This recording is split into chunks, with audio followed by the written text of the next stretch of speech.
Estamos en la sala de audiencias número 2, segundo piso, en la sede del edificio Carlos Zavala Loaiza, con el propósito de continuar y a la vez concluir con las audiencias relativas al pedido de prisión preventiva formulado por Fiscalía dentro del expediente 9/2020. Estas sesiones de audiencia, y obviamente toca la decisión a quien las ha dirigido, María de los Ángeles Álvarez Camacho, jueza del primer juzgado de investigación preparatoria nacional permanente de esta Corte Superior Nacional de Justicia Penal Especializada. Dejar constancia pues que la audiencia tiene el carácter de pública y se encuentra siendo grabada en registro de audio. Únicamente para fines de acreditación, señorita especialista de audiencias, por favor, denos cuenta de la concurrencia de los sujetos procesales. Buenas tardes, señorita magistrada, partes procesales, público presente. Doy cuenta de la concurrencia de los siguientes sujetos procesales. Por el Ministerio Público se encuentra presente el fiscal adjunto José Gerardo Valera Jumpire, del primer despacho de la Fiscalía Supraprovincial Corporativa especializada en delitos de corrupción de funcionarios. También se encuentra presente la defensa técnica del investigado Pablo Enrique Salazar Torres, el abogado Germán Larriu Bellido, así como la defensa del investigado Yehude Simón Munaro, el abogado Ander Galván Rivera y como interconsulta el abogado Edwin Alfonso Espinosa Chávez. Asimismo se encuentra presente los investigados Pablo Enrique Salazar Torres y el señor Yehude Simón Munaro. Es todo en cuanto tengo que informar. Muchas gracias, señorita especialista de audiencias. ¿Alguna observación a la acreditación, Fiscalía? Solo señalar, señorita jueza, que mis dos colegas que me precedieron en la audiencia del día de ayer no han podido asistir al día de hoy por cuanto tienen otras diligencias fiscales asignadas por el despacho fiscal, motivo por el cual solo se me ha asignado mi presencia en esta audiencia. Muy bien, entonces dejamos constancia en el acta pedido del representante del Ministerio Público. ¿Alguna observación a la acreditación, situación preliminar, defensas técnicas? Ninguna, señora juez. Muy bien. El día de ayer hemos culminado una sesión, la parte de la fundamentación, que ha sido bastante ardua. Ha habido una participación bastante activa al momento de establecer la pretensión por parte del Ministerio Público y también las posiciones de las defensas técnicas. El órgano jurisdiccional el día de ayer anunció que iba a emitir la decisión previo, obviamente, a la consolidación de los argumentos que se establecieron en audiencia y así la revisión de los ingentes elementos de convicción que había presentado el representante del Ministerio Público, en un número total de 321.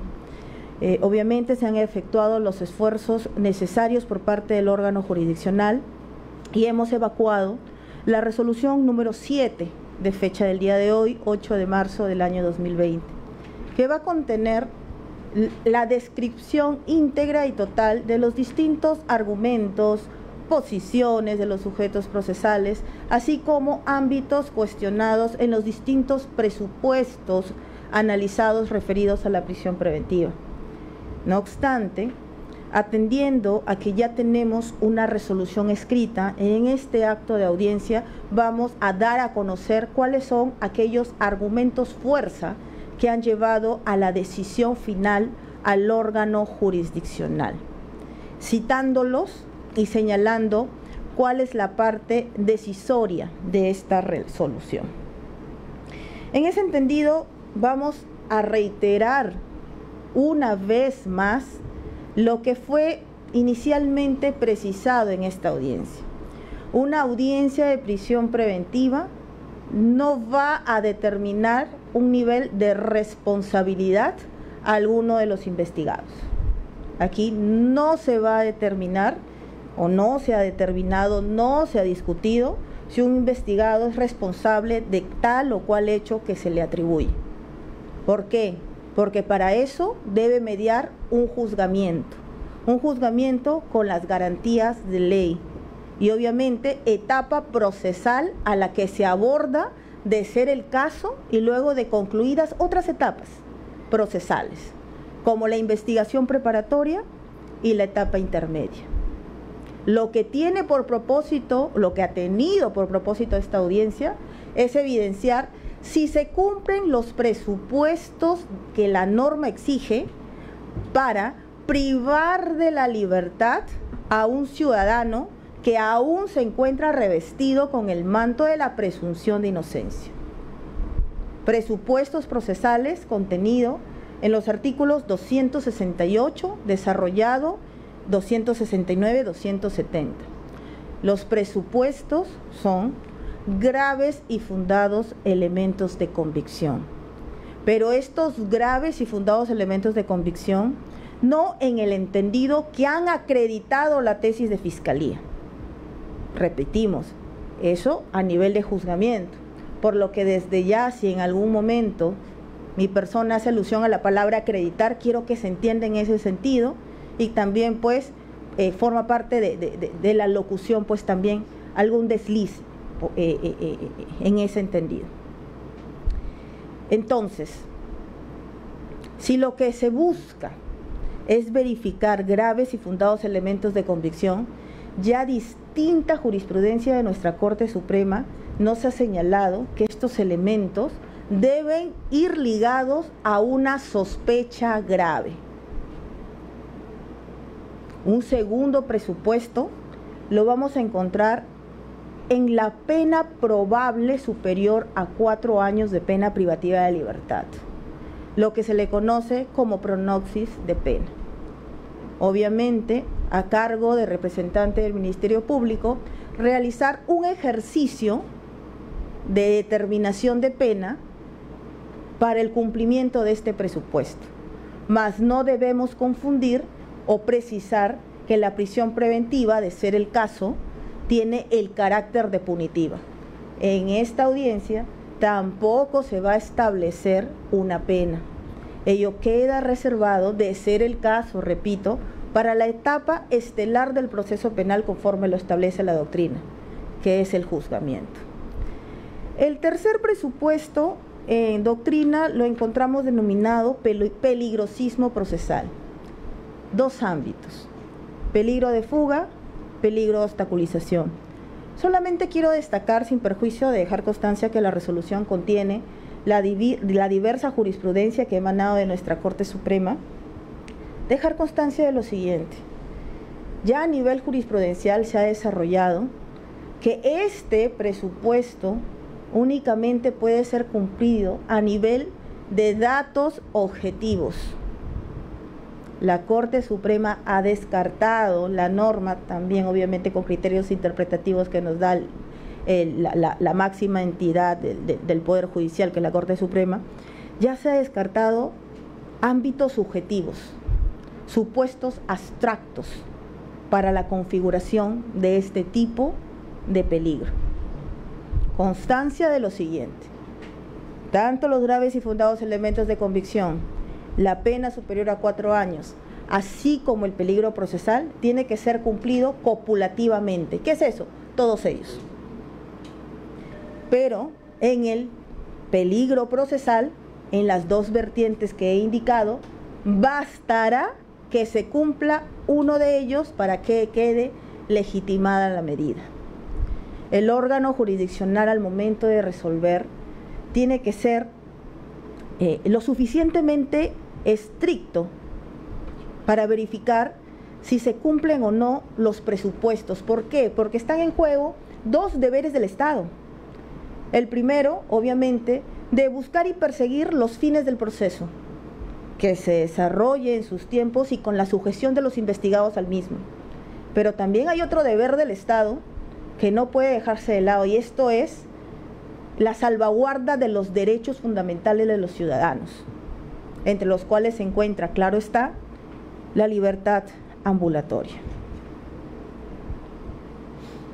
Así, el Ministerio Público ha expuesto su pedido, obviamente con cargo también a hacer materia de análisis, lo relativo a la proporcionalidad de la medida, así como al plazo requerido en los ámbitos de razonabilidad y proporcionalidad. Bueno, ahora bien, el Ministerio Público nos ha traído un caso para el análisis, para el debate, para la discusión, que no podríamos entrar a analizar los graves y fundados elementos de convicción si es que no tenemos conocimiento o un marco general antes de entrar a las imputaciones específicas de cuáles son los hechos que el Ministerio Público viene investigando. Entonces, vamos a circunscribir, o mejor dicho, el Ministerio Público ha circunscrito su investigación en lo relacionado al proyecto integral Olmos. El proyecto integral Olmos, que estuvo dividido en 3 fases: trasvase de agua, generación eléctrica, hidroeléctrica, así como una tercera etapa de irrigación. ¿Cuál es la etapa que el día de hoy nos atañe? La primera, trasvase de agua. ¿Por qué? Porque es la primera que se da a nivel de concesión y es la que finalmente se adjudica la concesión Olmos-SAC, empresa vinculada, o mejor dicho, del grupo Odebrecht. ¿Qué es este trasvase de agua? ¿Qué es lo que se buscaba con este proyecto? Trasladar agua de un punto a otro, ¿correcto? Río Huancabamba, vertiente Atlántico, río Olmos, vertiente Pacífico. ¿Qué era necesario para ello? La construcción de una presa para el traslado de esta agua, así como de un túnel. Ahora bien, los hechos dentro de este marco nos exige también identificar, como lo vamos a ver más adelante, al ente supervisor de este proyecto, Trasvase Olmos, primera etapa. ¿Cuál es el ente supervisor? El ente supervisor es el Proyecto Especial Olmos Tinajones, también llamado PEOT. Es importante identificarlo por cuanto vamos a ver que los hechos se circunscribe de manera bastante enfática en los cargos formulados a ambos investigados, por cuanto precisamente la persona de Simón Munaro, como presidente regional, era la cabeza de este proyecto, aparte de otras autoridades, y quien finalmente delegó al gerente, que se encuentra también presente, el señor Salazar Torres. Entonces, dentro de ese marco, el Ministerio Público ha establecido cuáles son los cargos que se les atribuye.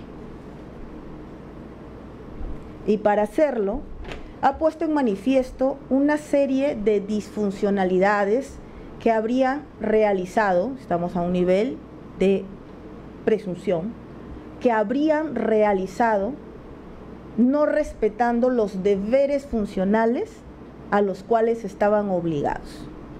Así, y porque los cargos son fijados por el Ministerio Público, corresponde citar lo siguiente. ¿Qué se le atribuye al investigado Yehude Simón Munaro? Se le atribuye ser presunto autor del delito contra la administración pública, colusión, prevista en el artículo 384 del Código Penal, por cuanto en su calidad de funcionario público, como es gobernador regional de Lambayeque, se concertó con el director superintendente en el Perú de la empresa Odebrecht, Jorge Enrique Simoes Barata. 2 disfuncionalidades advierte el Ministerio Público. Primero, para la adjudicación de la concesión, su participación en la suscripción del contrato ocurrido en el año 2004. Segundo ámbito, la suscripción de la segunda adenda, hecho ocurrido en el año 2005. Para la construcción, operación y mantenimiento de las obras de trasvase Olmos. Por su parte, al señor investigado Pablo Enrique Salazar Torres se le atribuye también este delito, el de colusión, por cuanto como exgerente del proyecto especial Olmos Tinajones PEOT, ya hemos explicado, el supervisor de esta contratación, de este contrato o de este proyecto, se concertó con sus coimputados, asimismo con Jorge Enrique Simoes Barata, director superintendente en el Perú de la empresa brasileña Odebrecht, en la etapa de ejecución del proyecto Trasvase Olmos, en específico por haber recomendado el otorgamiento de la tercera ampliación de plazo, y ha identificado los distintos documentos que, conforme a un informe de auditoría, se evidencian habrían sido expedidos y remitidos por esta persona. Acerca del ilícito, porque hay otro ilícito aparte del de colusión que se le atribuye, de lavado de activos, para simplificar esta situación, por cuanto van a tener la resolución completa, a ambos, tanto al señor Simón Munaro como al señor Salazar Torres, se le atribuye haber realizado actos de conversión, transferencia, ocultamiento y tenencia de dinero de procedencia ilícita que habrían sido obtenidos a consecuencia del ejercicio indebido del cargo público por el pacto colusorio al que se habría arribado, al anteriormente señalado. Activos ilícitos en el orden de $300.000, los cuales, es tesis de fiscalía, habrían sido empleados para o como aportes de campaña de reelección del año 2006. Y aquí es importante precisar lo siguiente. Dentro de la tesis de lavado de activos, el Ministerio Público incorpora la agravante específica, la agravante sustantiva, de haberse desarrollado esta conducta como integrantes de una organización criminal. Hemos revisado también la formalización de la investigación preparatoria, la disposición número 22, y efectivamente se han contrastado los hechos relacionados a la misma. ¿Qué nos ha precisado al respecto el Ministerio Público? Primero, al ser presuntamente los activos ilícitos provenientes de la Caja 2, ha identificado a la organización criminal internacional Odebrecht. Pero acto seguido, también ha identificado lo siguiente, que presuntamente dentro del aparato del gobierno regional de Lambayeque habría existido una presunta organización criminal liderada por el señor Simón Munaro en una estructura flexible y compuesta por 3 niveles. El primer nivel, su presunto líder. El segundo nivel, las personas encargadas de la recepción de los activos, el señor Salazar Torres con otro ya fallecido Málaga Coquela, y en un tercer nivel, aquellos investigados relacionados a la concertación por los acuerdos colusorios, desarrollando los tipos penales conforme a la vigencia de las normas en el tiempo. De más está precisar que es el Ministerio Público quien afirma que respecto a estos hechos se tendría por cumplido los presupuestos de la prisión preventiva antes señalados. Y demás está también señalar, entiendo, que es la posición de las defensas técnicas, y vamos a empezar con el primer presupuesto, discutir que los graves y fundados elementos de convicción en este caso hayan operado.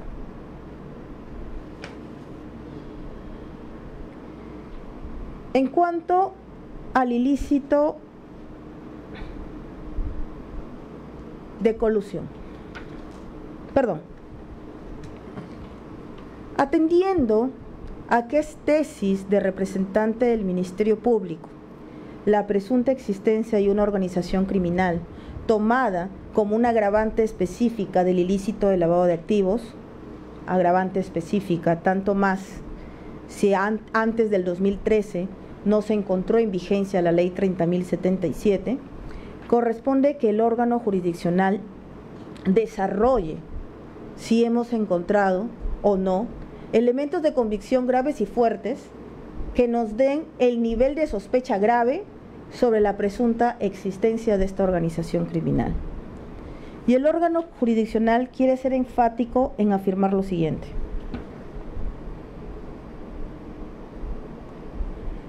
que el Ministerio Público cuenta con elementos de convicción para su teoría. No obstante, consideramos que los mismos no cumplen con las características de ser graves y fundados. No estamos señalando que no exista la organización criminal según la tesis de Fiscalía, que no haya existido, perdón. No estamos señalando que el hecho postulado por Fiscalía sea típico, no. Estamos postulando que la contundencia que nos exige este tipo de medidas, la más gravosa para la libertad individual, no se ha cumplido. ¿Por qué? Por cuanto pese a que los elementos de convicción que existen, como son el acuerdo de culpabilidad, el reconocimiento expreso de haber formado parte de una organización criminal, la empresa Odebrecht, u otros elementos indiciarios, las designaciones de personal, las designaciones de personas, de la persona de Pasco Cosmópolis, en uno de los, como representante del gobierno regional, precisamente lo vamos a ver más adelante, para fijar la remuneración unitaria máxima. Pese a esos elementos, existen situaciones que generan, en el análisis del órgano jurisdiccional, deficiencias en la estructuración de esta presunta organización criminal en este momento. ¿Cuáles son estas? Que conforme a la tesis de representante del Ministerio Público, esta organización criminal habría tenido como punto de partida la realización de actividades y establecerse en el máximo órgano del gobierno regional de Lambayeque. Su líder habría sido la persona de Simón Munaro. No obstante, el marco temporal que ha invocado el representante del Ministerio Público y que fue observado por esta judicatura en la oportunidad de la audiencia, da cuenta que partiría del año 2002. No obstante, la persona del investigado Simón Munaro tiene el cargo y lo ejerce a partir del año 2003. Otro ámbito que nos dificulta dentro del análisis tener una sospecha fuerte de la postulación del Ministerio Público es también su marco temporal final, por cuanto habría tenido una duración hasta el año 2008. Este órgano jurisdiccional, conocedor por parte de Fiscalía, que nos ha dado esa información, que esta investigación no solamente versa de estos dos investigados, de estos dos señores investigados, sino de otras personas, hemos procedido a revisar la disposición número 22 de formalización de investigación preparatoria y de las imputaciones realizadas a las diversas personas dentro del tercer nivel, esto es, que habrían participado en el acuerdo colusorio presuntamente, claro está, tendrían una participación y hasta sus efectos hasta el año 2015, hasta el año 2005, perdón, estoy que me confundo, hasta el año 2005. En cuanto a su participación específica, lo cual, si bien es cierto, se postula una estructura de tipo flexible que permite a sus miembros ingresar, salir de la presunta organización criminal, al no considerarse dentro de ese tercer nivel, aún siquiera uno de sus miembros, no hace razonablemente pensar que la estructura flexible haya versado sobre la salida de un miembro. No existe indicio que sostenga y pareciera que es el tercer nivel completo el que se excluiría según esta tesis.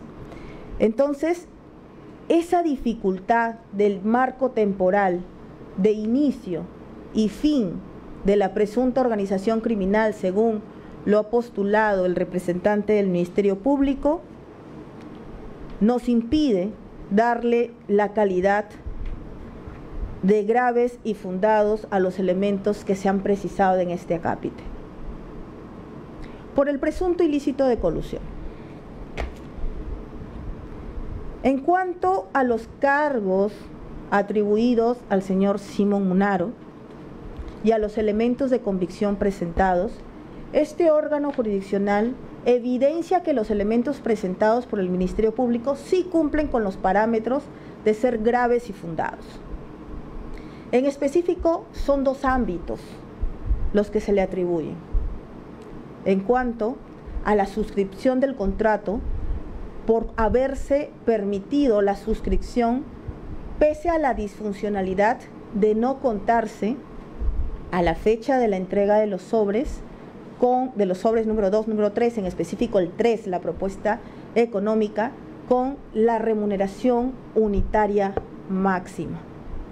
Los elementos de convicción que nos han llevado a este nivel de sospecha, en específico, radican en los siguientes: que si bien es cierto, la participación, por así decirlo, en una suscripción de documento, la encontramos en la firma del contrato de concesión, sí existen otros documentos que darían cuenta de la presunta participación del investigado, como es la designación de Pasco Cosmópolis como la persona encargada de fijar conjuntamente con Proinversión y por encargo de la máxima autoridad del gobierno regional de Lambayeque la remuneración unitaria máxima. Y aquí hay una situación a la cual quiero hacer mención. La defensa técnica ha señalado a lo largo de su alocución que por el solo hecho que el señor Simón Munaro haya sido la máxima autoridad del gobierno regional, no se le puede incorporar en este tipo de ilícitos. No obstante, el órgano jurisdiccional no resulta de recibo del argumento dado por la defensa técnica, por cuanto existen documentos donde se dan cuenta que esta persona investigada participó del proceso de selección, no solo con la firma de la suscripción del contrato, repito, sino también con la designación de el encargado por parte del gobierno regional para fijar esta tarifa. Tanto más si debemos analizar las bases del concurso. Y las bases del concurso establecieron a esta remuneración unitaria máxima como un factor de competencia, lo que hace obvio, y es más, las bases lo precisaban, debían ser conocidas por los postores antes de la entrega de sus propuestas. Y sí, existe la circular 27/2004, pero esta circular, dado que se habla de presunto ilícito de colusión que da cuenta de la existencia de disfuncionalidades, modifica las bases a pocos días de la entrega de sobres. Y no solo ello, sin una justificación técnica para realizar ello. Por lo que el órgano jurisdiccional considera en este extremo que sí existirían graves y fundados elementos de convicción y que conforme a informe par y que no ha sido materia de cuestionamiento por parte de la defensa técnica, nos daría luces en el entendido que no se habría incentivado la participación de otros postores o el Estado no habría estado en las mejores condiciones para optar por la propuesta más baja y que le significara menos costo. En cuanto al segundo ámbito, esto es del ilícito de colusión, la modificación del contrato a través de la adenda número 2, que habría ampliado las garantías. El órgano jurisdiccional, respecto a este extremo, también considera que los elementos presentados por el Ministerio Público cumplen las características de ser graves y fuertes y nos generan la sospecha grave de la presunta comisión del hecho delictivo. Hemos revisado entre los elementos de convicción el contrato de concesión, construcción, operación y mantenimiento de las obras trasvase del proyecto Olmos del 22 de julio del 2004, la cláusula 7.5. También la segunda adenda a este contrato de concesión del 2 de diciembre del 2005 en la cláusula 2.41. ¿Qué se evidencia de estos documentos? Que en un primer momento el Estado, estamos hablando de un conjunto de disfuncionalidades, solamente se había obligado a garantías al momento de la operación de este contrato de concesión, de este trasvase de agua. No obstante, con la segunda adenda, sin justificación técnica, se autoriza que el Estado garantice las demás obligaciones pactadas en el contrato de concesión. Lo que evidentemente nos da cuenta de una disfuncionalidad grave, tanto más si dentro de la tesis que postula el Ministerio Público enlaza los presuntos hechos contra la administración pública, colusión, con lo que veremos más adelante, los hechos de lavado de activos. Y vamos a ver que esta adenda fue suscrita en el año 2005, cuando los supuestos activos ilícitos fueron entregados en el año 2006, lo que desde ya nos permite descartar otro argumento dado por la defensa técnica en el acto de audiencia. Esto es, el transcurso del tiempo desde el año 2004 de la firma de suscripción del contrato, en el sentido de que se advierten a criterio del Ministerio Público y sustentados con elementos de convicción que ha tomado el órgano jurisdiccional, otros datos que dan cuenta pues que efectivamente no hablamos de marcos temporales separados 2004-2006, sino disfuncionalidades que incluso datan del 2005, y eso respecto de estos investigados. Pero la investigación propuesta por el Ministerio Público es amplia respecto a otros investigados de la misma, bueno, valga la redundancia. Agotando el ilícito de colusión, el presunto ilícito de colusión, llegamos al señor Pablo Enrique Salazar Torres. ¿Qué se le atribuye? Ya hemos dado lectura a la imputación. Esto es haber otorgado la recomendación para la tercera ampliación del plazo inicial del contrato de concesión.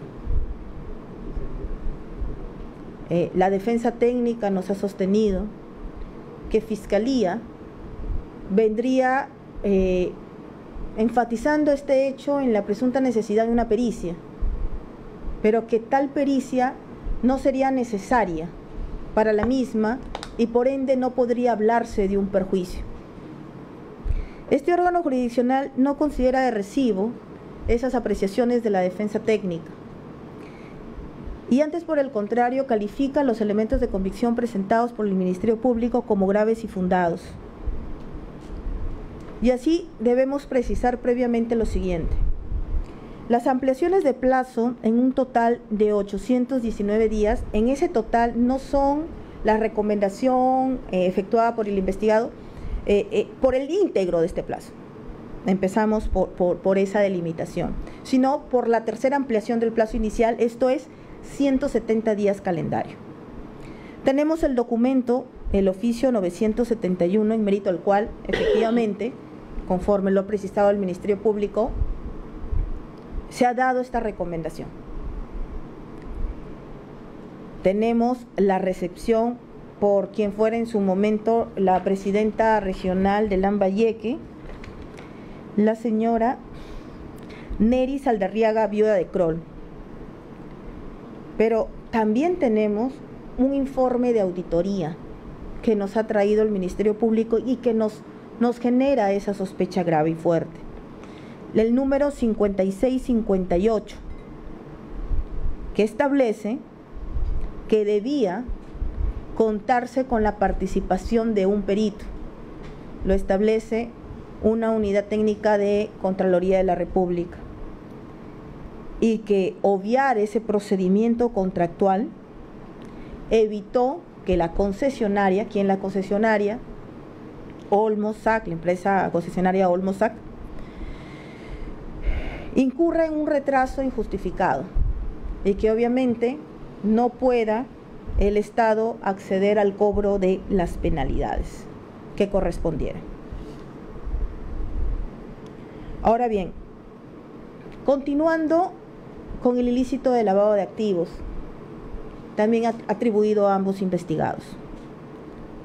Ya hemos señalado que en cuanto a la agravante específica de organización criminal, no tenemos la contundencia de graves y fuertes elementos de convicción. Mas sí, en relación a los hechos de este presunto ilícito, los elementos sí los tenemos o sí los hemos analizado y considerado como graves y fundados, que nos generan esa sospecha grave de presunta realización del hecho delictivo y de la vinculación de los investigados al mismo.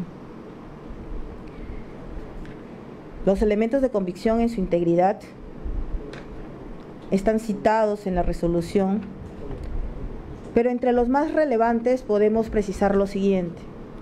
Esto es la acta de ejecución que contiene en buena cuenta la delación brindada por el colaborador eficaz Jorge Enrique Simões Barata, que sí exige ámbitos de corroboración en el entendido del cumplimiento del artículo 158 del Código Procesal Penal, y que a criterio del órgano jurisdiccional se cumple esta corroboración desde los documentos que son entregados dentro del proceso de colaboración eficaz,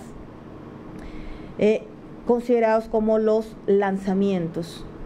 Y aquí solamente una única precisión, y esto es que el órgano jurisdiccional ha tomado en consideración los elementos de convicción presentados por Fiscalía, pero que corresponden al marco temporal que atribuye. Esto es, en total, 3 lanzamientos, 3 documentos contables. 2 por $78.000 cada uno, se corresponde al año 2006. 1 por $1.000 se corresponde al año 2006. Más no hemos considerado, hay que dejar constancia de ello, el lanzamiento por $15.000, por cuanto ya está fuera de la tesis de Fiscalía, el marco temporal que ha englobado y que corresponde al año 2007. Otro aspecto periférico que tenemos también de corroboración, dado que se trata de un colaborador eficaz, es aquella información obtenida desde la declaración del coinvestigado Salazar Torres, en el entendido de la documentación que OMPE ha facilitado a representante del Ministerio Público, que contiene informe técnico sobre lo declarado respecto a la campaña del año 2006, en el que se da cuenta, primero, que el tesorero del Partido Monista no sería, conforme lo indicado por el señor Simón Munaro, la persona de Salazar Torres, sino el señor Vázquez Gómez. Pero más relevancia toma el gasto total de la campaña según este informe técnico, en un total de 30.538 soles, sin haberse declarado aportes, ya sea de candidatos, por actividades proselitistas, en OMPE precisamente por esta campaña. Datos o indicios que también nos llevan a esta corroboración es el nivel de cercanía que encontramos, y conforme a sus propias declaraciones, entre los investigados Simón Munaro, Salazar Torres, pero también entre Simón Munaro y Jorge Enrique Simoes Barata, quien conforme el elemento de convicción 238, acta de allanamiento, se encontró pues que en el año 2007, como fue aclarado en acto de audiencia, esto es coetáneo a los hechos que ha venido describiendo el Ministerio Público, se le invita a la boda de uno de los hijos del señor Simón Munaro. Por lo que a nuestra consideración, sí se ha cumplido con este primer presupuesto respecto de ambos investigados. Esto es, los graves y fundados elementos de convicción, a excepción de la presunta organización criminal como agravante específica del ilícito lavado de activos. Sobre la prognosis de pena. Respecto a la prognosis de pena, respetando las posturas de las defensas técnicas que niegan, o mejor dicho, afirman la inocencia de sus patrocinados, no ha existido mayor cuestionamiento al ejercicio de determinación de la pena con las agravantes genéricas específicas que se han plasmado. No obstante, dentro de la tesis de lavado de activos, se agravaría por el cumplimiento de la agravante específica de organización criminal conforme al artículo 3 de la ley 27765, inciso B, por lo que siendo coherentes con lo que estamos resolviendo, no lo vamos a considerar como una agravante específica. No obstante, el marco de la pena abstracta no se pierde, porque otra agravante considerada por el Ministerio Público y que no fue discutida por parte de las defensas técnicas es la considerada en el literal A.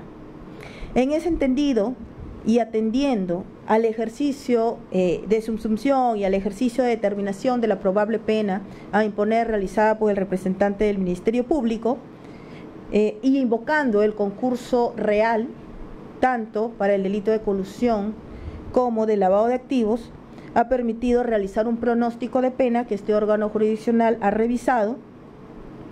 En el caso del señor Simón Munaro, de 28 años con 4 meses, y en el caso del señor Salazar Torres, de 24 años con 4 meses. Revisando que se ha cumplido con observar para este ejercicio de la determinación de la pena probable que nos autoriza una medida de esta naturaleza, con las normas establecidas en la norma sustantiva, entre ellas el artículo 50 del Código Penal sobre el concurso real invocado. Siendo ello así, este segundo presupuesto respecto de ambos investigados también se tiene por cumplido, por cuanto la norma exige una pena superior a 4 años. Continuando con el tercer presupuesto de la prisión preventiva. En primer orden, respecto del investigado Simón Munaro, Ministerio Público ha invocado tanto el peligro de fuga como el peligro de obstaculización. El órgano jurisdiccional llega a la conclusión que no existe peligro de fuga en el caso del señor Simón Munaro, y pasamos a desarrollar por qué no existiría a nuestro criterio el mismo. Sobre el arraigo domiciliario, representante del Ministerio Público ha hecho alusión a una serie de inconsistencias en cuanto al domicilio que habría declarado en diferentes sedes fiscales, esto es en la localidad de Chiclayo como en la localidad de Lima. No obstante, se evidencia que tienen una data muy separada, 2017-2020, y sumado a ello, el órgano jurisdiccional verifica 2 puntos. Primero, que si bien es cierto, a la dación de la detención preliminar se tenía esta incompatibilidad entre ambos domicilios declarados, a nivel de la realización de la diligencia de allanamiento, es el Ministerio Público quien ya cumple con corroborar e informa sobre la existencia de un domicilio donde habita la persona del investigado Simón Munaro, por cuanto se le encuentra a primera hora de la mañana. Y asimismo, en la referida acta, que hemos tenido obviamente dentro del análisis la oportunidad de revisar, se deja constancia de la presencia con él de otros miembros de su familia, pero vamos a enfatizar en una de ellas. Esto es su señora esposa.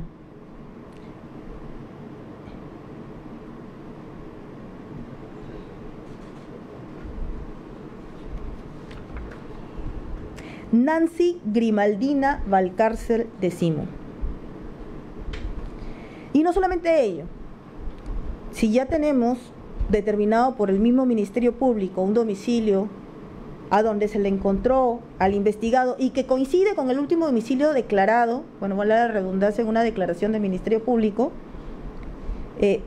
también se tiene que el otro domicilio declarado en su oportunidad en la localidad de Chiclayo no resulta ser un domicilio ajeno al grupo familiar del señor investigado Simón Munaro, por cuanto según la documentación que es presentada al órgano jurisdiccional y analizada, se da cuenta que sería actualmente de propiedad de su hijo Yehude Jorge Antonio Simo Valcárcel. A criterio del órgano jurisdiccional, sí existe el arraigo domiciliario que pues el Ministerio Público nos ha informado en un sentido negativo. En cuanto al arraigo laboral, situación importante hay que manifestar en este punto, y esto es que la persona del investigado Simón Munaro ha sido informada incluso por el mismo representante del Ministerio Público en ese sentido, es una persona jubilada, por lo cual la norma ni el órgano jurisdiccional podría exigirle que realice un trabajo fijo. No obstante, a través de la presentación de la documentación señalada, ha quedado evidenciado que sí realiza otras actividades y que incluso se encuentra contratado hasta mediados del presente año. Por lo que, a criterio del órgano jurisdiccional, el señor Simón Munaro sí cuenta con arraigo laboral. Sobre el arraigo familiar.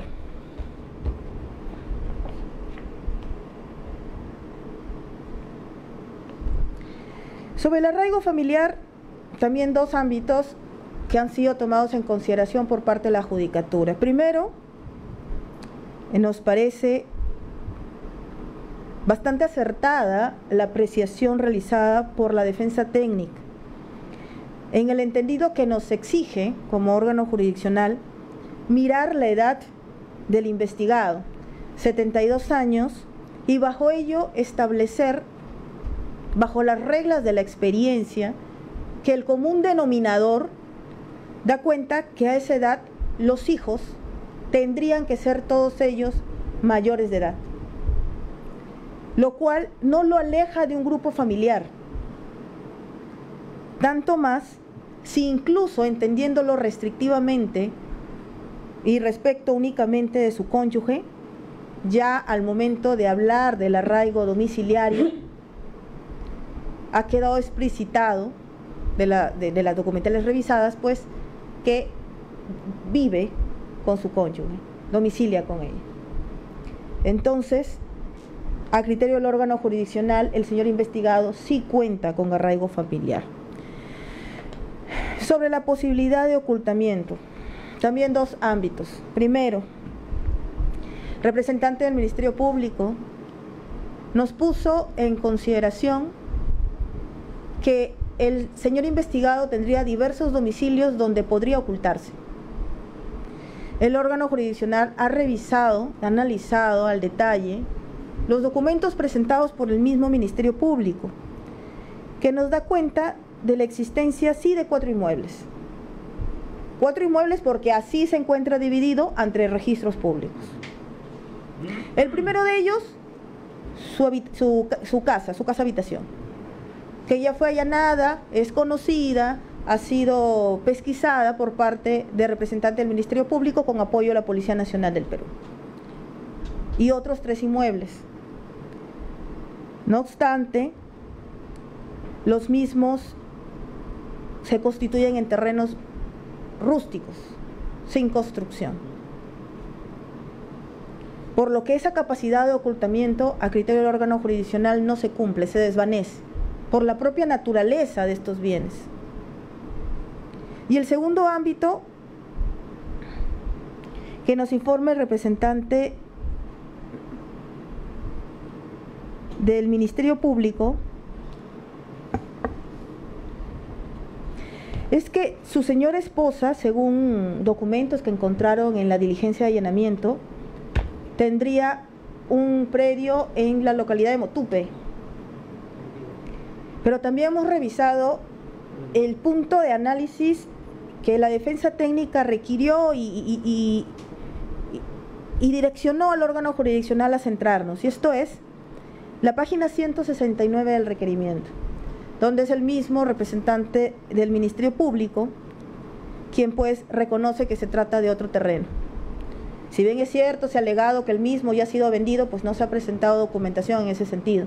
No obstante, no consideramos que la naturaleza de estos bienes pues permita ese ocultamiento que en un nivel grave, fuerte, pretende justificar Fiscalía. Sobre la facilidad de salir del país, en el mismo sentido, también dos ideas nos ha desarrollado Fiscalía. El primero, el abundante movimiento migratorio. Hemos revisado que el último movimiento migratorio es del año 2017. Estamos 2020. Esto es aproximadamente poco más de 2 años por los meses han transcurrido y no ha salido del país. Y asimismo, tomando en consideración que la investigación está asignada de Fiscalía está asignada con el número 1/2018, nos da cuenta de que la investigación habría iniciado en el año 2018, lo cual quiere decir que incluso iniciada la investigación, el señor Simón Munaro no ha hecho uso de su derecho al libre tránsito saliendo al extranjero, lo cual desde ya nos da cuenta de una sujeción a la investigación.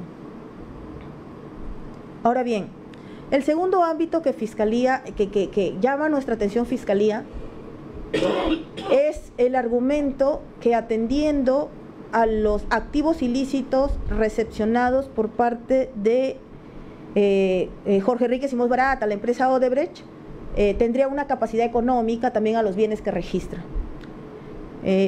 Al respecto, este órgano jurisdiccional tiene que ser bastante, y entendemos los operadores jurídicos en general, bastante respetuosos del marco de la formalización de investigación preparatoria, porque el marco de esa investigación es precisamente el que va a permitir el ejercicio del derecho de defensa de los sujetos procesales. Y si atendemos a la tesis que el Ministerio Público plantea sobre la entrega de este dinero, el mismo Ministerio Público plantea el destino final de los presuntos,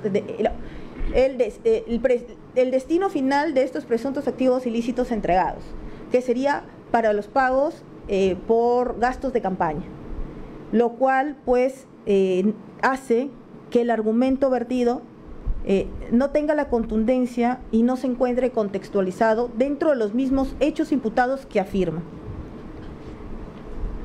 Por lo que, a criterio del órgano jurisdiccional, no se evidencia de modo grave, fuerte, esta posibilidad de abandono del país.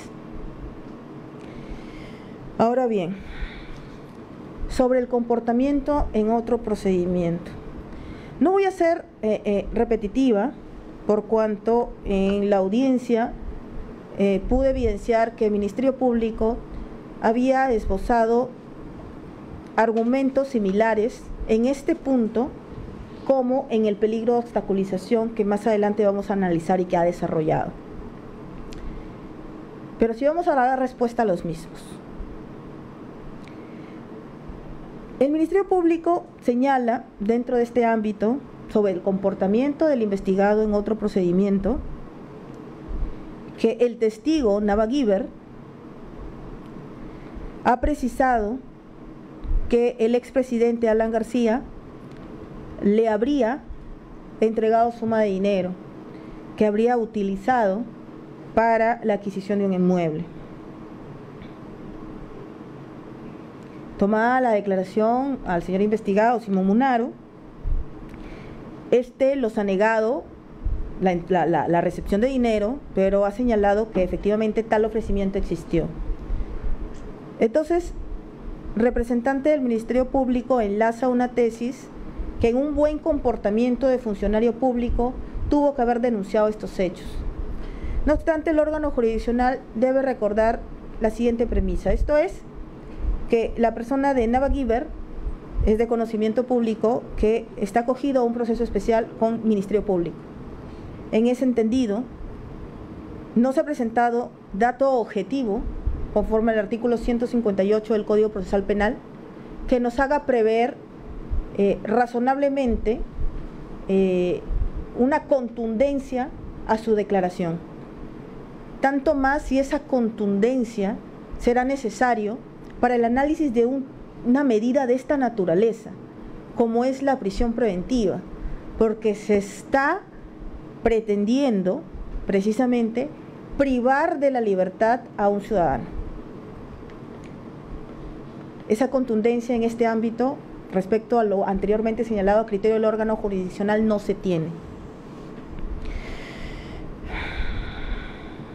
Ahora bien, se ha señalado también que luego del conocimiento por parte de la opinión pública de los codinomes, siendo que uno de ellos, según lo publicado, pudiera corresponder al señor Simón Munaro, repito, según lo publicado, esa no es la tesis de Fiscalía. Este se habría reunido con el fin de influenciar en su testigo, de un testigo, Rodríguez Tineo. En ese entendido, Fiscalía desarrolla que la conversación ha sido reconocida para fines políticos, en relación al investigado Simón Munaro, como respecto del testigo Rodríguez Tineo. Y atendiendo a una carta del partido Juntos por el Perú, que señala pues que el señor investigado no ha propuesto a Rodríguez Tineo como precandidato, al no ser militante del partido, esboza que la reunión en realidad versó para influenciar al testigo en relación a los codinomes. No obstante, el órgano jurisdiccional, en primer lugar, advierte dos defectos de este argumento. Uno de fondo, en el entendido que de las declaraciones revisadas no se ha consignado expresamente o no han declarado ni el señor Rodríguez Tineo ni el señor Munaro Simón que se haya concretado el participar como precandidato, al menos en estas elecciones, por lo que lo consideramos, a criterio del órgano jurisdiccional, como una apreciación subjetiva. Y también encontramos un cuestionamiento de forma, y es precisamente lo que este órgano jurisdiccional pide, la aclaración en audiencia. Esto es, si estamos hablando de influenciar a un testigo, creemos que mínimamente la persona debe estar reconocida en la investigación como un testigo. No obstante, representante del Ministerio Público nos informó que tal calidad viene dada desde el 28 de febrero del año 2020, es decir, con fecha posterior a la reunión que aceptaron ambos ciudadanos. Por lo que no te encontramos esa contundencia para poder determinar en la persona del señor Simón Munaro un comportamiento inidóneo en otro procedimiento. Repito, es el Ministerio Público quien ha optado por esta circunstancia precisarla dentro del ámbito de peligro de fuga. Vamos a revisarla y también vamos a pronunciarnos en la oportunidad que corresponde al peligro de obstaculización.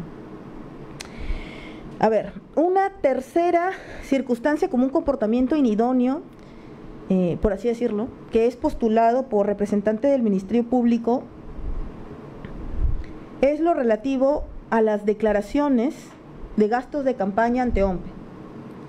Este órgano jurisdiccional evidencia que ello es uno de los ámbitos que forman parte de investigación del presente caso, por lo que no podría exigirse a la persona del investigado un reconocimiento o una actuación cuando ya ha sentado la postura, y esto es de defensa y le reviste la presunción de inocencia. No podemos dar por sentado que se comporta indebidamente porque niega los aportes.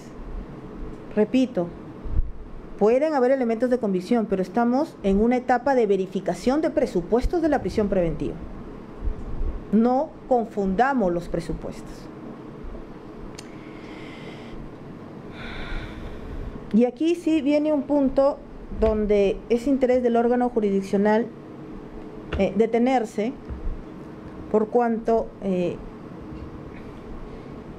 hemos tenido que realizar, bueno, no vamos a desconocer un análisis global de todo, pero de repente enfatizar en este punto, por cuanto se generó una idea en el órgano jurisdiccional al momento de la sustentación.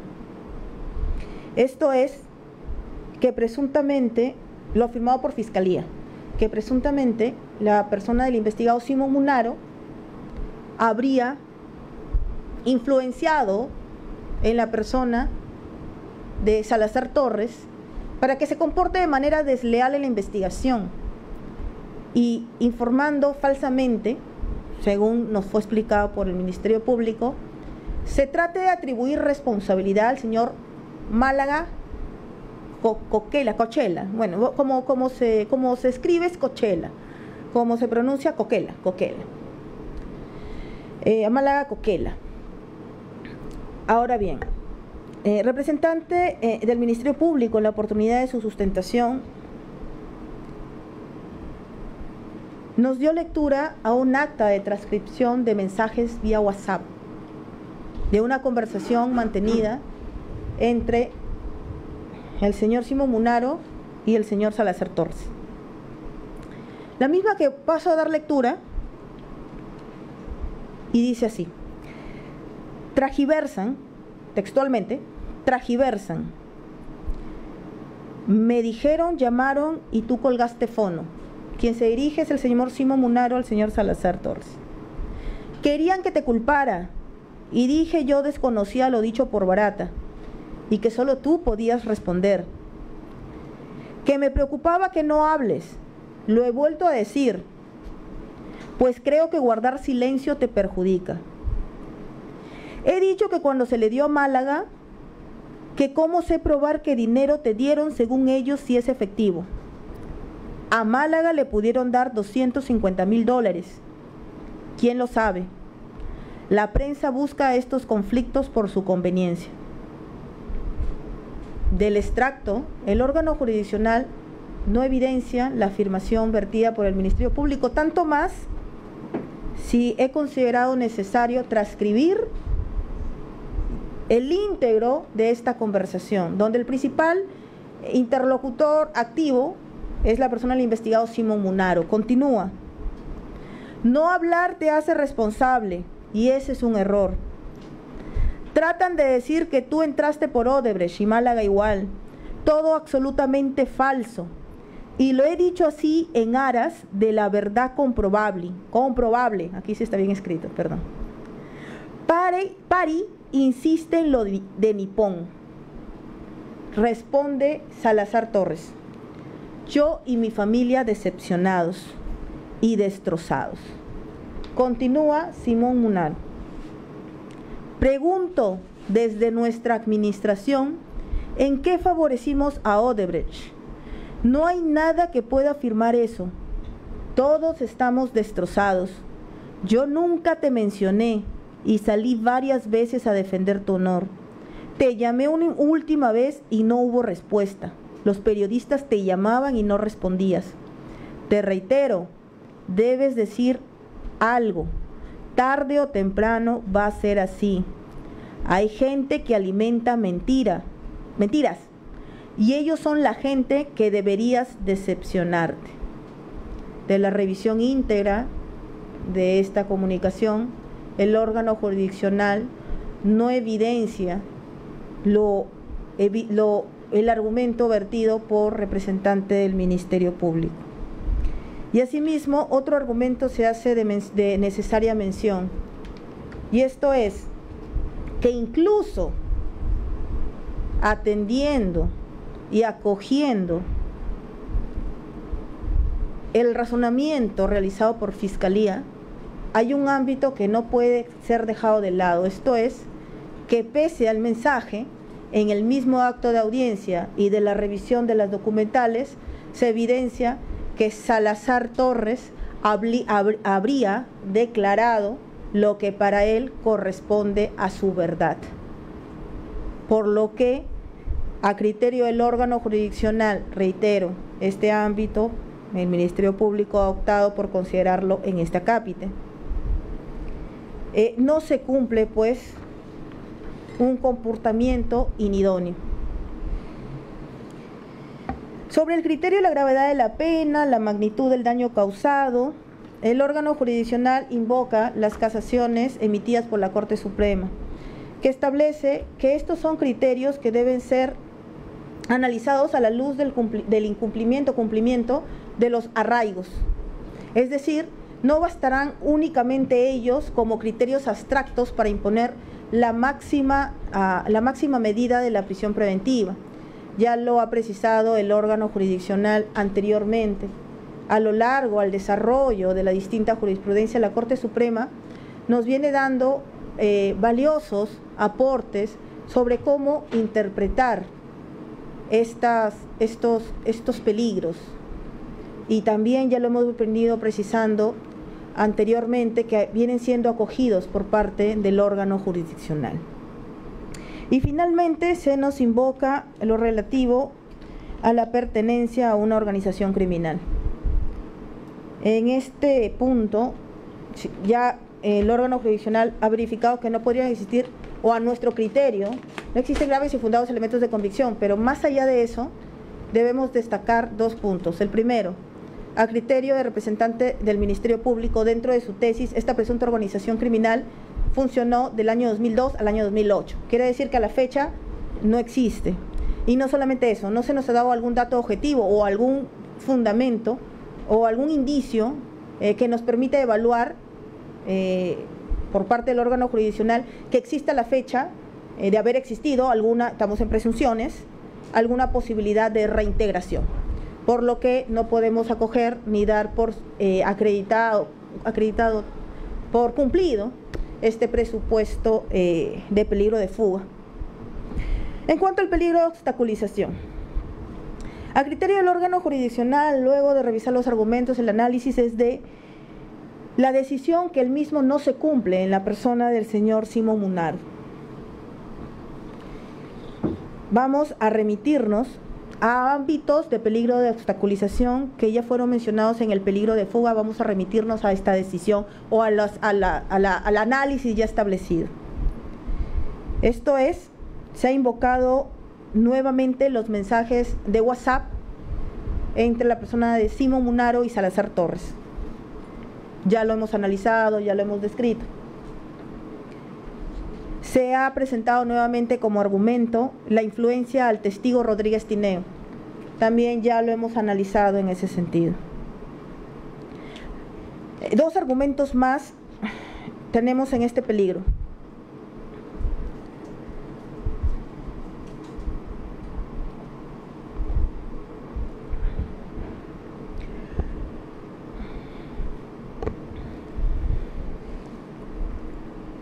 El primero, Fiscalía nos ha informado que el señor investigado también habría intentado destruir pruebas, por cuanto en la diligencia de allanamiento se encontraron dos celulares, uno en uso y otro que manifestó en desuso, pero encendido, y un chip aparte.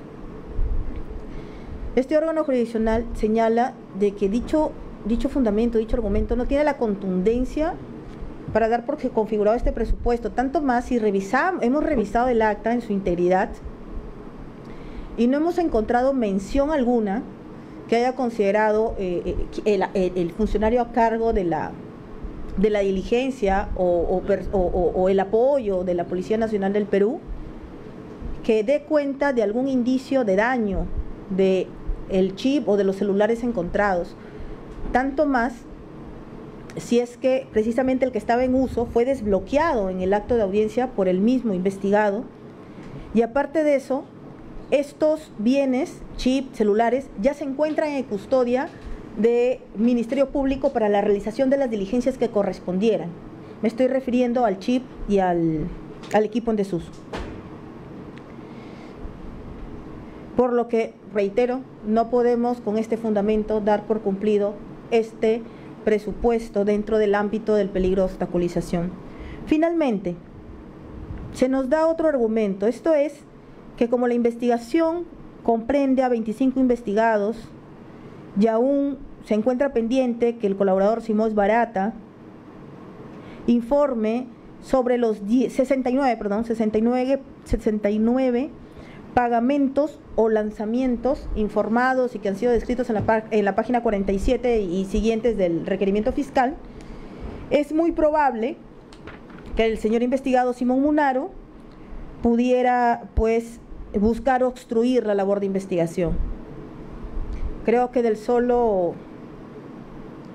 análisis del argumento en sí, el mismo no cumple con dar un dato objetivo o concreto del peligro alegado, por lo que a criterio del órgano jurisdiccional el presupuesto de peligro de obstaculización no se cumple, tampoco el de peligro de fuga, tampoco entonces el cumplimiento del íntegro de los presupuestos de la prisión preventiva, por lo que en su oportunidad deberá disponerse lo que corresponda, y vamos a llegar a ese punto, pero vamos a continuar con el análisis del peligro procesal respecto del señor Salazar Torres.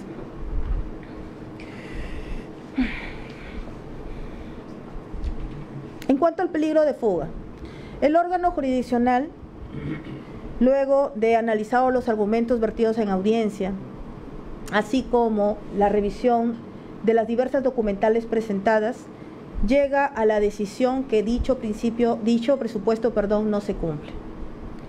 Lo expresamos del siguiente modo. Sobre el arraigo domiciliario. Sobre el arraigo domiciliario, en el mismo sentido, se nos ha dado cuenta de una serie de inconsistencias al momento de precisar los distintos domicilios en diferentes actos, su declaración, su ficha RENIET y en el documento de salud, su registro de salud. Consideramos que a misma razón, mismo derecho. Esto es que a criterio del órgano jurisdiccional, que si bien es cierto era un dato que estaba inconsistente al momento de ordenarse la detención domiciliaria, con la realización de la diligencia de allanamiento, el Ministerio Público nos otorga un dato objetivo, un dato claro de la vivienda, de la casa habitación, del domicilio del señor investigado Salazar Torres. Tanto más si se lo ubica a primera hora de la mañana. Y asimismo hemos revisado el acta. En el punto 4 se ha encontrado la descripción de los ambientes 2, 6, 4 y 7. El orden, bueno, 2, 6, 4 y 7, parece que ha habido por ahí un error al momento de cocinar el orden. Debe ser 2, 4, 6 y 7, de la que se deja constancia la presencia en dicha casa habitación, en dicho inmueble, de sus familiares, entre ellos de su cónyuge. Por lo que el órgano jurisdiccional evidencia que el arraigo domiciliario sí existe. Sobre el arraigo familiar, en el mismo entendido, representante del Ministerio Público nos ha informado de una inconsistencia en cuanto al domicilio que figuraba, y digo figuraba por cuanto ya fue actualizado, en el RENIEC de su cónyuge, María Cecilia Ríos Azalde. No obstante, esa situación ya fue superada y es una situación administrativa frente a lo cual se antepone el acta de allanamiento ya descrita. En cuanto al arraigo familiar, también se nos ha indicado que tendría un hijo mayor de edad. En el mismo sentido, atendiendo a la edad, es razonable que el hijo que tiene tenga una edad superior a 18 años. Por lo que consideramos que el arraigo familiar existe. En relación al arraigo laboral, también se nos ha informado por parte de Fiscalía, del requerimiento fiscal, que el señor investigado tiene la calidad de jubilado, por lo cual la norma ni este órgano jurisdiccional puede exigirle que tenga un trabajo fijo. No obstante, se han presentado distintas documentales que nos dan cuenta que viene realizando apoyo en un restaurante de tipo familiar. De estas documentales, Ministerio Público ha cuestionado la existencia del registro ante Indecopi de la denominación y logotipo registrados pues, a su nombre, por cuanto habría una inconsistencia dado que el investigado ha declarado no tener bien mueble o inmueble a su nombre. Este órgano jurisdiccional pues no queda más que recordar que lo relativo a la inscripción del registro ante Indecopi es por el nombre. Por lo que consideramos, dada la condición expuesta, que no podemos desconocer el arraigo, si bien es cierto, no laboral activo, por así decirlo, pero sí por su condición de jubilado, pues las normas peruanas establecen una edad de 65 años. En razón a las facilidades para abandonar el país, igual dos ámbitos se nos proponen. El primero relativo a su movimiento migratorio, el último movimiento migratorio es del año 2014, si no me equivoco, sí, del año 2014, han pasado poco más de 5 años, 5 o 6 años aproximadamente desde su último viaje. La investigación tiene número 1/2018, data del 2018, quiere decir que al saber de su investigación, pues no ha hecho uso de su derecho al libre tránsito al extranjero, y asimismo se nos dice, pues, que podría abandonar el país por cuanto contaría con activos atendiendo la presunta entrega, estamos hablando de presunciones, nuevamente repito, de dinero por parte de Jorge Enrique Simões Barata, la empresa Odebrecht. No obstante, nuevamente observamos pues que no se corresponde a la tesis que nos ha venido a presentar el Ministerio Público, en el entendido pues que estos activos ilícitos entregados, y en el caso del señor Salazar Torres reconocidos, tuvieron un destino final que habría sido los gastos de campaña de la reelección del año 2006. Sobre el comportamiento durante el proceso o en otro procedimiento.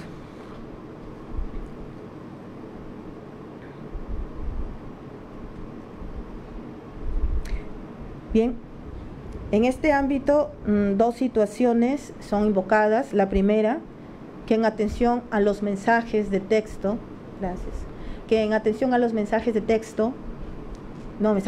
mensajes vía WhatsApp entre la persona de Simón Munaro y Salazar Torres habría existido una coordinación que los muestra como un comportamiento desleal a la investigación. Ya el órgano jurisdiccional ya se ha pronunciado, ya ha dado lectura a estos mensajes, pero también debemos precisar lo siguiente. Nuestra jurisprudencia, dada por la Corte Suprema, exige un accionar activo. Y vemos que en esta ruta emisor-receptor, el proceso comunicativo no es activado ni tampoco participa activamente, incluso en el peor de los casos, la persona del investigado Salazar Torres. Descartamos pues un comportamiento inidóneo en este sentido, tanto más si no tenemos la contundencia suficiente para dar por cumplido este presupuesto. En cuanto a un proceso de cobranza que habría existido y que habría significado pues que el señor investigado se le inscriba en los registros de riesgo. Punto número 1, no se ha presentado al órgano jurisdiccional documento alguno sobre el proceso de cobranza propiamente dicho. Punto número 1. Y punto número 2, ese dato es extraído de la misma declaración del señor investigado Salazar Torres. Por lo que entendemos que ante la carencia de algún documento, dato objetivo que nos permita entender un comportamiento inidóneo, no podemos tenerlo por cumplido, tanto más si debemos señalar que nuestra Constitución política prohíbe vamos a decirlo de una manera cruda para darme a entender, prohíbe la cárcel por deudas. Lo entendemos tanto desde un análisis directo, como sería en un proceso civil, y también un análisis indirecto, como el argumento que el día de ayer se nos ha planteado. En cuanto a la gravedad de la pena, la magnitud del daño causado y ausencia de la actitud para repararlo, ya también lo he manifestado, nuestra Corte Suprema exige que estos criterios sean analizados a la luz del cumplimiento e incumplimiento de los arraigos. No los tenemos por cumplidos, entonces analizarlos por sí solos significaría un análisis abstracto que no podría dar pues pie al cumplimiento del presupuesto de la prisión preventiva. Sobre la pertenencia a la organización criminal, corresponde pues remitirnos a lo ya anteriormente señalado, esto es la vigencia hasta el año 2008 y que tampoco se nos ha señalado ni se ha puesto en consideración algún elemento objetivo que dé cuenta de la presunta o posible reintegración de la organización criminal, de la presunta organización criminal. Sobre el peligro de obstaculización, son dos los ámbitos que el Ministerio Público ha detallado y que luego del análisis realizado por parte del órgano jurisdiccional no se tienen por cumplido en el caso del señor investigado Salazar Torres. El primero, sobre la posibilidad que puede influir con otros coimputados o testigos. El fundamento de ello, que nos ha dado Fiscalía, es que al haberse desempeñado el señor investigado Salazar Torres como la máxima autoridad del PEOT, esto es, ya lo hemos señalado, del ente supervisor del proyecto Trasvase Olmos, y dado que se encuentra en investigación diversas disfuncionalidades de otros funcionarios públicos, podría influenciar en ellos para que se comporte de una manera desleal en la investigación. No tenemos un dato objetivo que nos permita dar un asidero a este argumento desarrollado por representante del Ministerio Público, por lo que no podría configurar el presupuesto del peligro de obstaculización. En el mismo entendido se nos ha dicho que al ser más de 25 investigados, estar aún pendiente el descubrimiento de los 69 pagamentos o lanzamientos que han sido consignados en la página 47 del requerimiento en adelante, podría influir el señor investigado en los testigos coinvestigados. Este órgano jurisdiccional, en el mismo sentido, no evidencia que se haya presentado algún dato objetivo que permita sustentar o sostener esta alegación, por lo que de admitirla estaríamos realizando o dando la medida más gravosa que ha previsto el ordenamiento procesal en base a ámbitos abstractos o subjetivos. Muy bien. Sobre el cumplimiento del principio de proporcionalidad. El órgano jurisdiccional, atendiendo al análisis anteriormente desarrollado, encuentra carente de sentido analizar el cumplimiento de este test respecto a la prisión preventiva, porque al no cumplirse uno de los presupuestos, el órgano jurisdiccional no podría dictarla. Asimismo, en cuanto al análisis de las demás medidas coercitivas que podrían imponerse a los señores investigados, dado que dos presupuestos a nuestro criterio y consideración sí son cumplidos, encontramos en primer orden a la detención domiciliaria, pero el artículo 290 del Código Procesal Penal, y es criterio del órgano jurisdiccional, exige que para su dictado se cumplan los presupuestos de la prisión preventiva, por lo que analizar el test de proporcionalidad respecto a esta medida pues lo encontramos incongruente a la decisión principal adoptada por parte del órgano jurisdiccional. Entonces, tenemos que acudir a las otras dos medidas, esto es, la comparecencia con restricciones, la comparecencia simple. La comparecencia simple es el estado natural en que un investigado debe seguir una investigación. No obstante, este órgano jurisdiccional no la considera pertinente en el presente caso, donde se ha encontrado, a nuestro criterio, el cumplimiento del presupuesto de los graves y fundados elementos de convicción y el pronóstico de pena superior a 4 años. Entonces, consideramos pertinente la imposición de restricciones que serán señaladas en su oportunidad y que deberá corresponder al estricto cumplimiento por parte de los investigados, señalándoles que en el caso de incumplirse, vale la redundancia, a requerimiento de Fiscalía, podría ser incluso revocada la medida que el día de hoy es dictada, obviamente bajo la premisa que esta es la primera instancia que ve sobre el requerimiento de prisión preventiva. Asimismo, la norma establece la posibilidad de fijar una caución económica. Los criterios se encuentran contenidos para fijarla en el artículo 289 del Código Procesal Penal, por lo que realizando en primer orden un análisis sobre la proporcionalidad de esta medida,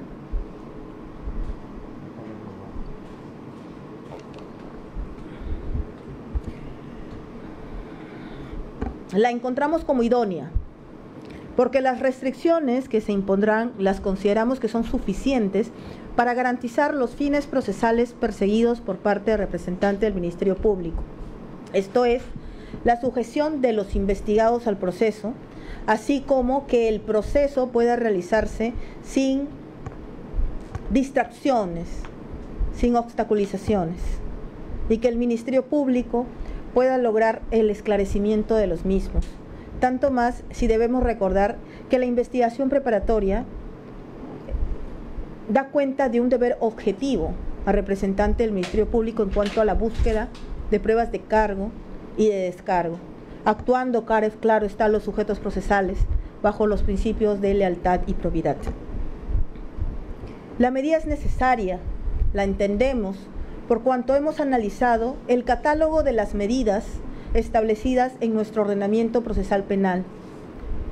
La misma, la comparecencia con restricciones, que se plantea como la más acorde al caso en concreto, por cuanto a través de las restricciones a imponerse se permitirá, pues, vale la redundancia, conseguir los fines procesales.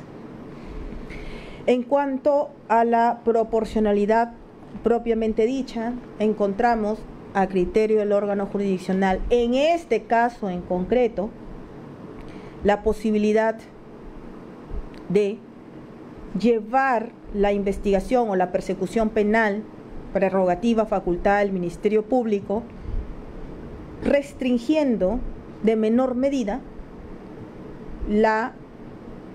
el derecho a la libertad ambulatoria que tienen los señores investigados.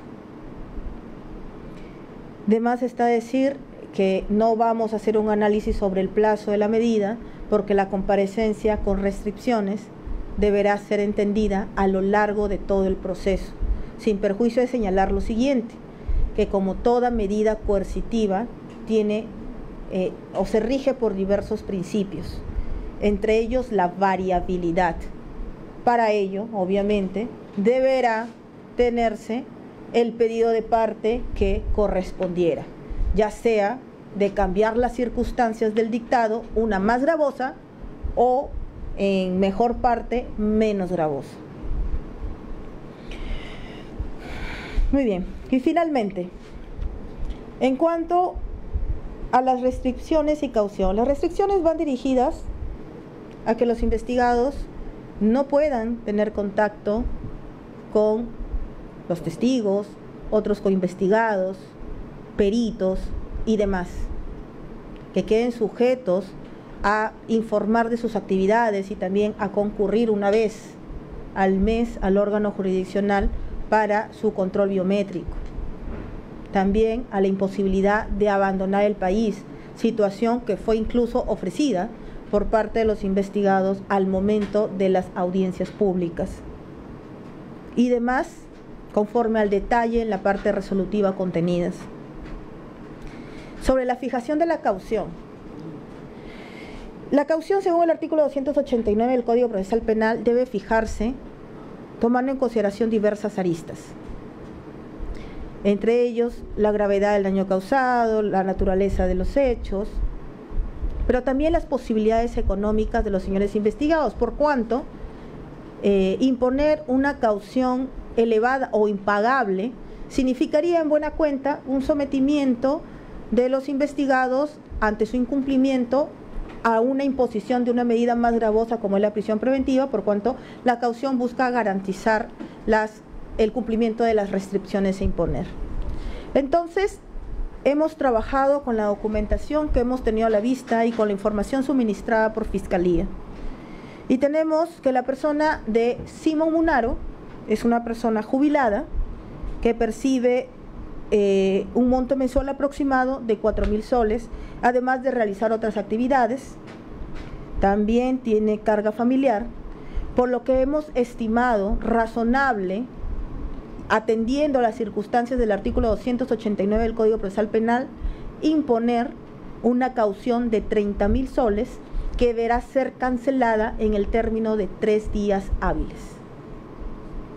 En el caso del señor Salazar Torres, también hemos evidenciado lo siguiente, que es una persona jubilada, no realiza otra actividad, no tiene bienes, percibiendo un ingreso mensual aproximado de 900 soles, por lo que hemos estimado pertinente imponer una caución económica de 10.000 soles, que en el mismo sentido deberá ser cancelada en el término de 3 días. Entonces resolvemos del siguiente modo. Declaramos infundado el requerimiento de prisión preventiva formulado contra los ciudadanos Yehude Simón Munaro y Pablo Enrique Salazar Torres. Se impone mandato de comparecencia con restricciones que durará lo que dure el proceso penal. Por favor, me escuchan las siguientes restricciones. La obligación de no ausentarse de la localidad en que reside sin autorización expresa del juez de la investigación preparatoria, recomendándoles realizar sus solicitudes, de ser el caso, con la antelación debida. La obligación de no abandonar el país, para lo cual se deberá oficiar al ente administrativo que corresponda para la inscripción en el registro pertinente. La prohibición de comunicarse directa o indirectamente, bajo cualquier medio, forma, lugar, espacio, circunstancias, con las personas que posean las condiciones de investigados, testigos, peritos o de similar situación en la presente causa. A presentarse puntualmente al despacho judicial o fiscal las veces que sean requeridos. Presentarse puntualmente para su control biométrico cada 30 días, el último día hábil de cada mes. El pago de una caución económica que deberá ser cancelada en el término de 3 días hábiles. En el caso del señor Simón Munaro, en el orden de 30.000 soles. Y en el caso del señor Salazar Torres, en el orden de 10.000 soles. Estas restricciones, bajo apercibimiento, que en caso de ser incumplidas, previo requerimiento de Fiscalía, podría revocarse por una medida más gravosa. Atendiendo que conforme el artículo 264.7 del Código Procesal Penal, los investigados han permanecido privados de su libertad hasta el día de hoy que se ha resuelto su situación jurídica, se ordena su inmediata libertad oficiándose a la Policía Nacional del Perú, que ha tenido a cargo su custodia. Notifíquese, ofíciese, con sentido de ejecutoriada, archívese conforme corresponda. Especialista de causas, por favor, la notificación del íntegro de la resolución a los sujetos procesales. Ministerio Público, se le pregunta. Interpongo recurso de apelación en los extremos de ambos imputados. Muy bien, entonces se tiene por interpuesta y se le otorga el término de ley para fundamentar su apelación. Defensa técnica de Simón Munaro. Interpongo recurso de apelación solo y únicamente en el extremo de la caución. Solo en ese extremo. En nada el más. mismo sentido, se le tiene por interpuesta y el plazo para fundamentar. Defensa técnica de Salazar Torres. Estamos conformes, doctora. Muy bien, siendo ello sí, siendo las 7:35, ordenamos el cierre del registro de audio. La notificación, por favor, muchas gracias.